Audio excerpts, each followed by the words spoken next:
దురంధర్ 'దురంధర్' సినిమాలో చేసిన చౌదరి అస్లాం ఖాన్ క్యారెక్టర్ ఏదైతే ఉందో అది రియల్‌గా బేస్డ్ ఆన్ ట్రూ క్యారెక్టర్. అంటే నిజమైన లైఫ్‌లో కూడా పాకిస్తాన్ కరాచీలో పనిచేసిన ఒక పోలీస్ అతని క్యారెక్టర్‌నే తీసుకొని ఈ సినిమాలో పోర్ట్రే చేయడం జరిగింది. అండ్ ఇన్‌ఫ్యాక్ట్ ఈ సినిమాలో చూపించిన దానికన్నా ఇంకా క్రూయల్ పర్సన్ అండ్ ఇంకా ఒక టెర్రర్ క్రియేట్ చేసే పర్సన్‌లో అతని పేరు ఉంటుందని చెప్పేసి నేను తెలుసుకున్న ఇన్ఫర్మేషన్ ప్రకారం ఉంది. అండ్ ఈ అస్లాం చౌదరి ఎవరైతే ఉన్నారో అతను యూనిఫామ్ కానీ ఇవన్నీ వేసుకోవడం అవన్నీ ఏమి ఉండవు అతనికి. ఓన్లీ అవార్డు ఇచ్చినప్పుడు మాత్రమే యూనిఫామ్ వేసుకోవడం, మిగతా టైంలో మొత్తం కూడా ఆ డ్రెస్సింగ్ స్టైలు, ఆ పైజామాసు అవన్నీ వేసుకొని తిరగడం. అండ్ ఏ రూల్ని అంటే పోలీస్ డిక్షనరీలో ఉన్న రూల్స్ని ఏ మాత్రం పాటించకుండా అతని సొంత వేలో అతని టెర్రరిజంని అక్కడున్న రౌడీస్ని అందరినీ ఒక ఆట ఆడించి ఒక గ్యాంగ్స్టర్స్ని ఇన్ఫ్యాక్ట్ గ్యాంగ్స్టర్స్ అందరూ కూడా అతనికి భయపడుతుండే వాళ్ళని చెప్పేసి ఒక ఇన్ఫర్మేషన్ ఉంది. అండ్ దాంతోపాటు ఇప్పుడు చాలామంది మనం వింటున్న ప్రకారం ఒక టాస్క్ ఫోర్స్, ఇది సీక్రెట్ టాస్క్ ఫోర్స్ ఏదైతే ఉందో ఆ టాస్క్ ఫోర్స్లో ఇతను మెయిన్ హెడ్ కాబట్టి అస్లాం చౌదరి.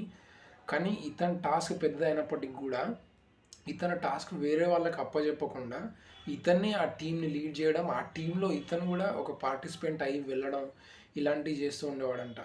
సో అది one of the beautiful characters అనమాట. ఎందుకనంటే ఇప్పుడు చాలా వరకు పెద్ద పొజిషన్లో ఉన్న వాళ్ళు ఏం చేస్తారు, జస్ట్ ఒక టాస్క్ ఇచ్చేసి జస్ట్ వీళ్ళు గైడ్ చేయడం, అంటే ఒక ఇన్ఫర్మేషన్ ఇచ్చేసి ఒక టాస్క్ని పంపించేసి ఆ టాస్క్ ఫినిష్ చేసుకొని రావాలని చెప్పేసి చెప్తారు చాలామంది. బట్ అస్లాం చౌదరి అనే రియల్ క్యారెక్టర్ ఏదైతే ఉందో అది నిజమైన character. And at the same time అతను ఆ టాస్క్ ఫోర్స్లో అంటే ఆ టార్గెట్ ఫినిష్ చేసుకోవడానికి ఇతను స్వయంగా వెళ్ళి అందులో ఇన్వాల్వ్ అయిపోయి ఇవన్నీ చేయడం, ఇలాంటి ఒక క్యారెక్టర్ చాలా బ్యూటిఫుల్ క్యారెక్టర్ యాక్చువల్గా. ఇన్ఫ్యాక్ట్ ఈ సినిమాలో చూపించినట్టుగా అతను కూడా ఎండింగ్లో ట్రావెలింగ్లో వెళ్తున్నప్పుడు సూసైడ్ బాంబర్ వచ్చేసి అతని గుద్దేసి సో అట్లా చనిపోయాడు అస్లాం చౌదరి. ఇన్ఫ్యాక్ట్ దానికన్నా ముందు కూడా అతని మీద చాలా అటాక్స్ అయినాయి. చాలా అటాక్స్ అయినప్పటికీ కూడా అతను ఏ మాత్రం అటాక్ జరగలేనా అన్నట్టుగా ఉండి మాత్రం ఇంకా టీంని లీడ్ చేస్తూ అలాంటి ఒక తోవలో అతను వెళ్తూ వచ్చిండనమాట. ఇన్ఫ్యాక్ట్ అతని ఏమంటారు ఒక అంటే మనం కాప్స్ అంటే ఒక డెడ్లీ అతను కాప్లా ఉన్నాడు, పేరుకే కాప్ కానీ నిజమైన గ్యాంగ్స్టర్ అస్లాం చౌదరి ఖాన్ అని చెప్పేసి చెప్పవచ్చు. ఎందుకంటే ఈ సినిమాలో ఉన్న క్యారెక్టర్స్లో ఆ పోలీస్ క్యారెక్టర్లో one of the best iconic క్యారెక్టర్గా ఉండిపోయింది అది. ఇన్ఫ్యాక్ట్ ఉండిపోతుంది కూడా. బట్ అతని డెత్కి సంబంధించి చాలా సింపుల్గా చచ్చిపోయిండు ఆ బాంబ్ బ్లాస్ట్లో అనిపిస్తుంది, కానీ లేకపోతే ఎదురుగా ఉండి చంపలేమన్న ఇంటెన్షన్ ఉంటుంది అతనిది. సో అంత స్ట్రాంగ్ క్యారెక్టర్ అనమాట. ఈ దురంధర్ సినిమాలో కూడా అతని క్యారెక్టర్ను యాజ్ ఇట్ ఈజ్గా చేయకుండా ఆ సిచ్యువేషన్స్ ఏవైతే ఉన్నాయో ఆ సిచ్యువేషన్స్, ఆ జరిగిన సిచ్యువేషన్స్ అన్నీ కూడా రియలే.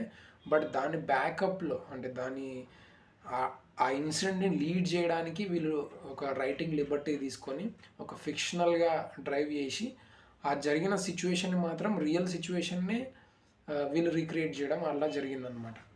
సో ప్రతి సీన్ ఇన్ఫ్యాక్ట్ జరిగిన మెయిన్ ఎలిమెంట్ సీన్ ఏదైతే ఉందో అంటే ఇప్పుడు ఫర్ ఎగ్జాంపుల్ అతని డెత్ ఉంది, అతను చనిపోయాడు, బాంబ్ బ్లాస్ట్లో చనిపోయాడు. ఆ బాంబ్ బ్లాస్ట్ని ఎవరు లీడ్ చేసిరు అనేది వీళ్ళ వేలో అంటే మన రైటర్ ఆదిత్యధర్ కావచ్చు, వీళ్ళందరి పాయింట్ ఆఫ్ వ్యూ నుంచి ఒక పాయింట్ తీసుకొని ఒక ఫిక్షనల్ రైటింగ్ ద్వారా ఆ బాంబ్ బ్లాస్ట్కి తీయడం ఇలాంటివి జరిగింది ఒక హీరోయిక్ థింగ్లో. ఇన్ఫ్యాక్ట్ సో ఆఫీసర్ కూడా చాలా మెడల్స్ వచ్చినాయి. కరాచీలో వన్ ఆఫ్ ద బిగ్ ప్లేయర్స్లో ఇతను కూడా ఒక మేజర్ రోల్ ప్లే చేసిందని చెప్పేసి ఒక ఇన్ఫర్మేషన్ ఉంది. అది ఇన్ఫర్మేషన్. సో దట్స్ ఇట్, అంతే. ఇంకా దురంధర్ రివెంజ్లో ఇది one of the most iconic character కాబట్టి దీని గురించి చెప్పుకోవాల్సి వచ్చింది. That's it. Thank you for watching.